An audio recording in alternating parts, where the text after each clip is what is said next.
Oh boy. There's a lot to unpack in this episode.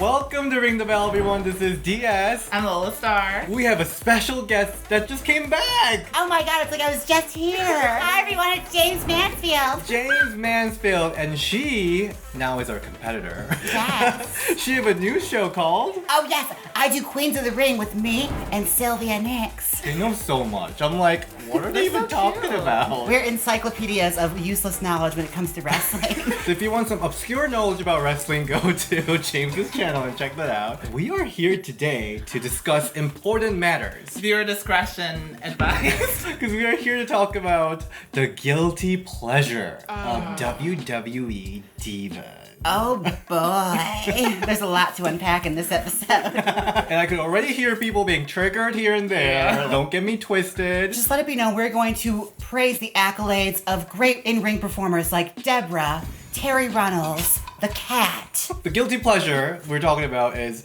the things that's so bad. But we love it. That we love. I love it anyway. Because we all fell in love with wrestling back in the days when it was a little salacious. It's like candy, you know? It's really delicious to enjoy when you're young, but you age out of it slowly. I don't think they have place in current women's division, I'll have to say. It was a different time, folks. They were catering to an audience of mostly, you know, young boys and teenagers and men. It was Right? I was like literally thinking that in my head. It's a safe zone. Okay. We're gonna just Yes. confess. So let's start with Lola. What was your first guilty pleasure? My first guilty pleasure, over sexualized movesets and like promiscuous things that were brought into the ring.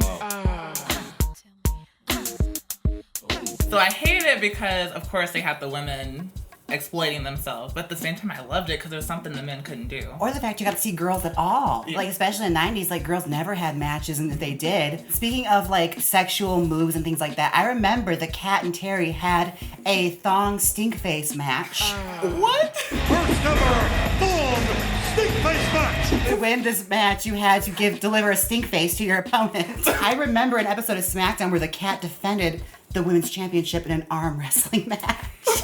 So what are some of the sexy moves that you remember? I really love like the stink face, the Bronco Buster. And Maria into the corner. Maria Canales is a ball of fire tonight. Bronco Buster. The GoDaddy elbow drop. GoDaddy.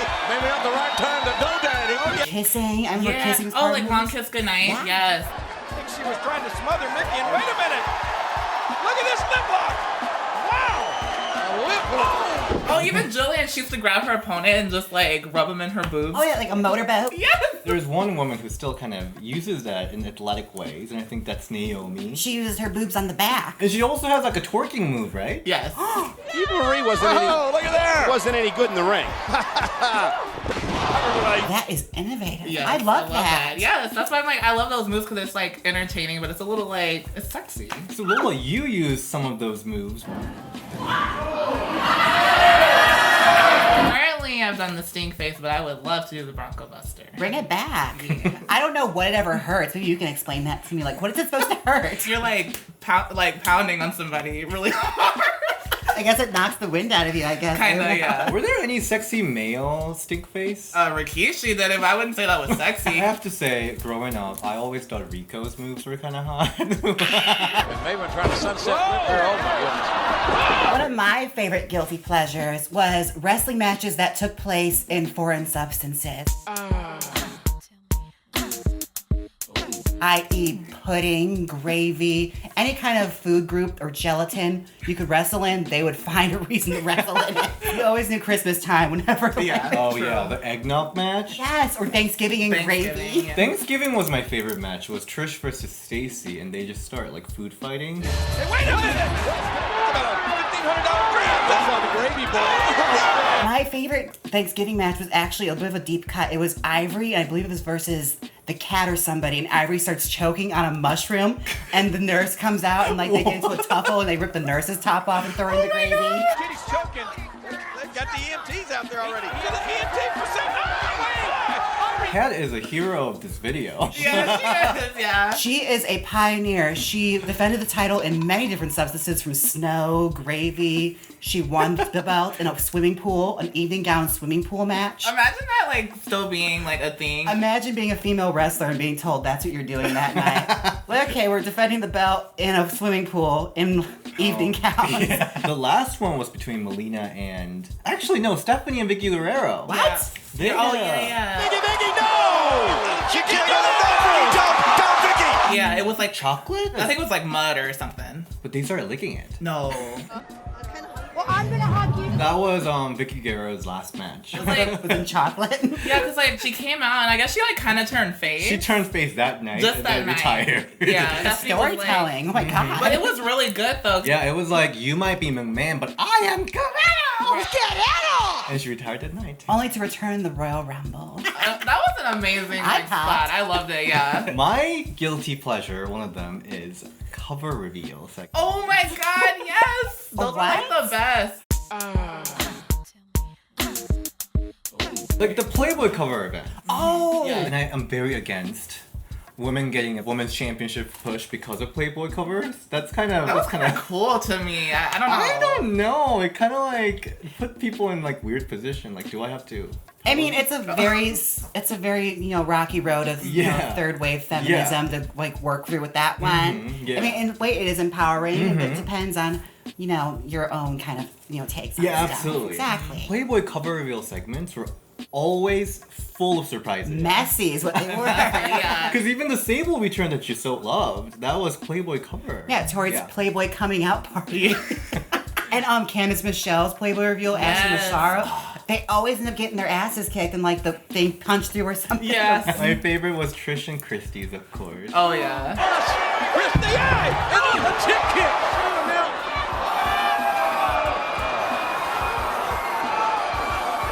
I liked Maria's too, cause like What happened she with was, Maria? cause she was super She was in excited. Playboy? It was her first time doing it, and everybody was so excited about it.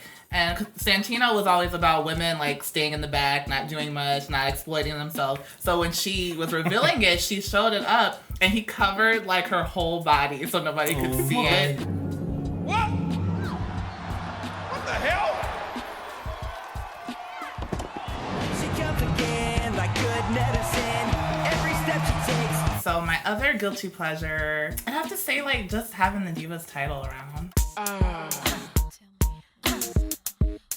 I loved it. I mean, I don't necessarily hate it, but I guess compared to the new title, since it looks more prestigious and more serious. The only thing bad about that belt was just its design. The matches that came out of it were actually really, really good. I went back and watched it after like watching some of your guys' shows and hear you talk about the Divas era. I did a little bit of research and like they were doing long, hard-hitting matches. And it was just a shame, like, yeah, it was that little, girl title, but they made it seem like it was worth something and made it important. People call it a butterfly belt, Yeah. a Barbie doll belt. Yeah. I think that's why I like it, because it was super girly, but like you said, they made it mean something. It didn't just seem like. And to turn that point on its head, it's like the fact that it was girly isn't necessarily a bad thing because it introduced little girls into the product and made it seem like it was okay to watch strong women fight each other and fight for these weird storylines. So it's like I feel like it's very much like a masculine boys club kind of angle when they talk about the Divas Championship. Such because things girly doesn't make it bad. Right. Yeah, absolutely. I am noticing lately they've used so much pink back in the Diva era. Whenever there's like a Diva segment, they always have like bright pink and I light in the love back. Now they're trying to make sure that they're away from all the pink. So even in like Evolution or Mae Young Classics, they choose like like the blue. very opposite color. Yeah. A beautiful shade of Robin's egg blue, a neutral blue. My last guilty pleasure would have to be Diva Search. It's one of my favorite Diva guilty pleasures. Search. Remember when it first started? It was like an online contest first that they didn't televise, but the televised one, Yes. girl, that's where it all went down. My favorite segment of all time is Diss the Diva. Diss the Diva. Having a in your mouth has nothing to do with wrestling. Shake that fat ass. That's what I thought. Some really, flair-inspired promos. Really like, The shade in that segment though. you got a fat ass. Yes. Like, oh my god. You're a burping gutter. And then the pie eating contest. Where Christy Amy sat on a pie. As you guys can see, my butt's hungry. Her butt was hungry, so she sat on a pie. Wasn't Ashley the one who gave out her number to the... This is my phone number. Be able to connect with you on a more personal level. And guys, seriously, I love hearing from you. I think I do remember hearing something. Right? I think that I was think her, so. yeah. The thing is that Diva Search it got a lot of shit, but we had so many great performances out of Diva Search. Eve Torres, Michelle McCool. Amy Weber, Joy Giovanni. Who else? Oh, Smiley from Flavor of Love was on the Diva Search. She was under a different name. I want to say it was like Felicia or something, but like her name on Flavor of Love was Smiley, and she was even on Charm School. She didn't last on this one, but she definitely made a career for herself afterward. Who's your favorite Diva Search contestant? My favorite Diva Search contestant would actually be the girl that never competed, Candice Michelle. She never competed? No, she was never in the competition. She auditioned and got signed. So she was really the true winner of that season. Wow. What about, I mean, we know your answer. It'd be between like Candace, Eve, or Layla, or even Eva. Nikki Bella? Like it's so many, like almost every. Crystal Crystal. Marshall. Oh yeah, She I was was her awesome. too. Yeah. My favorite is Michelle McCool. And remember that Diva Dodgeball at SummerSlam? I mean, Oh, she freaking demolished demolished. everyone. You have to watch Ivory's like shoot interview about that Yeah. because she goes in on the coach. Okay, so my last one is gonna be the like gimmick matches for like Halloween and like Christmas and everything. That was so cute to see them, like, because they got to show, like, a lot of personality. Jillian came out one time dressed as Britney Spears, and she had her little fake babies, and Victoria came running down in her little banana and sumo wrestler outfit. Yes! Yeah. AJ Lee, I think she came out as Katana one year. I remember a lot of, like, they used to have a lot of fun with those. More so, I remember the Fulfill Your Fantasy match, where you could pick from schoolgirls. But I also love Santa's helper matches. Yes. All these different Santa outfits. Yes. They're really, really cute. SmackDown was really the location where they had those the most. We always got Santa's helper matches or any kind of theme costume matches. And then my last guilty pleasure, the amazing slaps that we saw in the Diva era. Every time when there's something happening, bam, bam. Melina is a queen of slaps. I was just gonna say, the first one that comes to mind is when Maria was backstage trying to interview Kevin Federline. Bitch! Bitch! I was like, oh my god. Melina was so good at being a true bitch. Like, I genuinely hated her back in the day. When she first debuted, she was so easy to hate, especially when she was a manager and Yes. she'd always interfere. Always. She was innovative with the way she'd do it. Like, she'd take boots off and hit people with Yes. them. As far as Queens of Slaps goes, I think you guys really are leaving out the original Queen of Slaps, Stephanie McMahon. Yes. The famous bitch slap. The one that got the, like, special slap as her finisher in every wrestling game for, like, 8 years. Women's Yes, special slap. Yes. It was like... oh my... It was... And they would make it, like, so dramatic. They become, like, a cadaver the second they get... Oh. My favorite slapper is Trish Stratus. She had amazing slaps at WrestleMania for Chris Jericho. Yeah. When she turned heel, that was an amazing slap. And against Vince McMahon. Or her No Way Out match with Stephanie McMahon, one of her first my singles. God. That was not even wrestling. It was just like A cat fight? Yeah. Cat fight! And puppies. I used to I hated and loved when he would say that. I was not into that. I didn't even know what he was talking about. I didn't realize like the negative connotation of that until like they had that podcast Bite This. Remember that on WWE? They would have Bite This and they have call-ins and Victoria was on as a guest and they called in and asked like, you know, what annoys you the most whenever you're wrestling? And she says, whenever we're really just giving it to each other in the ring and you hear, you know, people start chanting for puppies. No, you can thank Jerry the King Lawler for Yeah, that. Jerry. Pigeons versus puppies. What's worse? Oh, let the pigeons Yeah. loose. That was like, I love that. What's the pigeons? I think it's time to let the pigeons loose.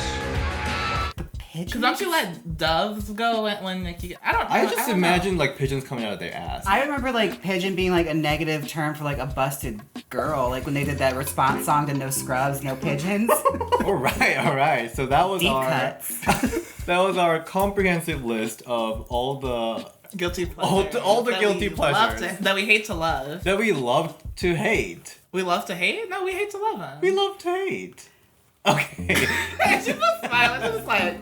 Just, you know, smile and embrace the fact that it was a different time and look how far we've all come. Thank you so much for watching this episode. I hope you enjoyed it, and I hope the comment section It's gonna be disabled on this video.